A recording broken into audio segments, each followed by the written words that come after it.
হরে কৃষ্ণ। দণ্ডবৎ। অজ্ঞানং তিমিরান্ধস্য জ্ঞানাঞ্জনশলাকয়া চক্ষুরুন্মিলিतं যেন তস্मै শ্রীগুরবে নমঃ। মুখং করোতি বাচালং পঙ্গুং লঙ্ঘয়তে গিরিযৎকৃপাতমহং বন্দে শ্রীগুরুদীনতারিণো। বাঞ্ছাকল্পতরুভ্যশ্চ কৃপা সিন্ধুভ্যেব চ পতিতানাং পাবনেভ্যো বৈষ্ণবেভ্যো নমো নমঃ। রাধারানী ইউটিভি ধর্মকথা চ্যানেলের পক্ষ থেকে আমি পুতুল রানী দাসী নিত্য যে ভাগবত কথা শ্রবণ করাই ভক্তবৃন্দদেরকে বলছি, আপনারা সাবস্ক্রাইব করুন, শেয়ার করুন, লাইক করুন, সঙ্গে থাকুন, শ্রবণ করুন।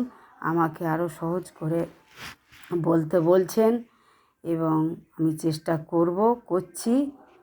আর ভিডিও আমার লেট হয়ে যায়, আসলে আমি ভিডিও ছাড়তেও পারি না, ভিডিও করা থাকলে পরে ছাড়তে হয়।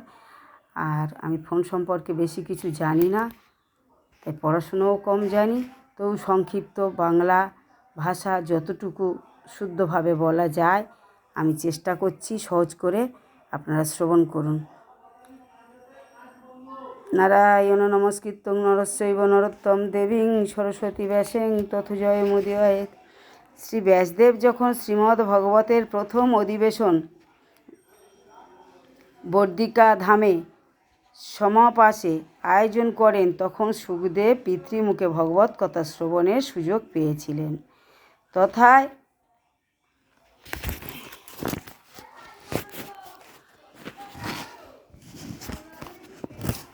সর্ববেদান্তের সার শ্রীমদ্ ভগবত শাস্ত্রে তার অশেষ জ্ঞান লাভ হয়। শুকদেব সর্বত্রই ভগবত প্রেমানন্দে পরিভ্রমণ করতেন। মহারাজ পরীক্ষিত উত্তরাগর্ভে আবির্ভূত হওয়ার পর যখন পৃথিবীর রাজা হন, তখন একবার হরিণ শিকার করবার উদ্দেশ্যে বনে গিয়েছিলেন। তথা হতে ফিরবার পথে পিপাসাগ্রস্ত অবস্থায় নিকটস্থ আশ্রমে প্রবেশ করে। আশ্রমস্থিত মহামণি সৌমিককে ধ্যান অবস্থায় দেখতে পেলেন। রাজা পরীক্ষিত পিপাসায় কাতর হয়ে মণির কাছে পানীয় আবেদন করায় তিনি শুনতে না পেলে অভিমান ও ক্রোধ পরবশত হয়ে এক মৃত সর্প সৌমিক ঋষির গলায় জড়িয়ে দিয়ে গৃহে ফিরে এলেন। কিছু সময় পর সৌমিক পুত্র সিংহী ধ্যানরত পিতৃদেবের গলে মৃতসর্প ঝুলতে দেখেন। তৎক্ষণাৎ ক্রোধ ভরে তার রাগ হলো যে তার বাবার গলায় মৃতসর্প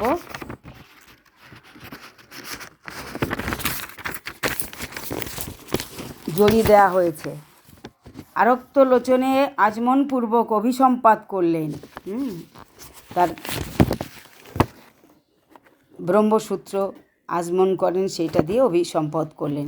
যিনি আমার ধ্যানরত পিতৃদেবের গলেতে মৃতসর্প জড়িয়ে দিয়েছেন, সপ্তদিবস অন্তে তিনি তক্ষক সর্প কৃত্তিক্য দর্শনে মৃত্যুমুখে পতিত হউন। কিছুক্ষণ পরে পরীক্ষিতকে খবর দেওয়া হলো যে তিনি ব্রহ্মশাপগ্রস্ত। তিনি এই সংবাদ শুনতে পেয়ে বড়ই বিস্ময় হলেন।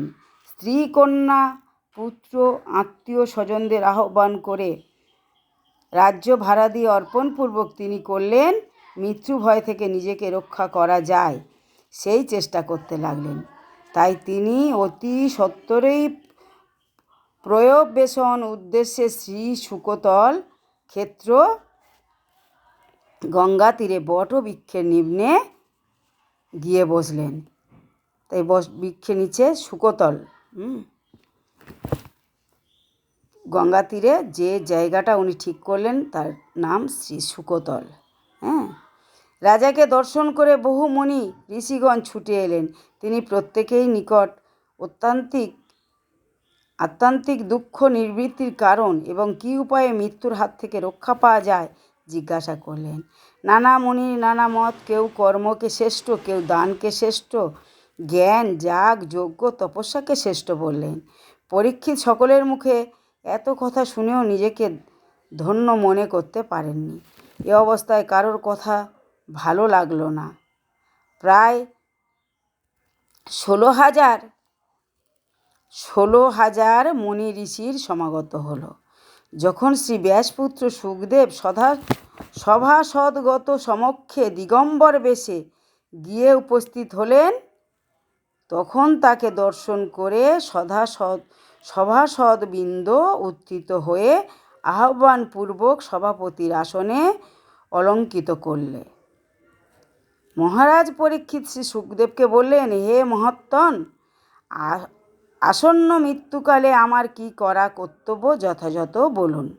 প্রশ্নের উত্তরে শ্রী সুখদেব বলেছিলেন, হে রাজন, এই মুমূর্ষ সময় জীবের একমাত্র গতি ভগবান শ্রীহরির গুণকথা শ্রবণ ও কীর্তন ও শরণাদি ভক্তির অনুশীলন করা। ভগবান ও ভগবানের বাণী স্বরূপ শ্রীমদ্ ভগবত, এই দুই একই বস্তু। সুতরাং সেই গ্রন্থ অপৌরুষেয় বস্তু।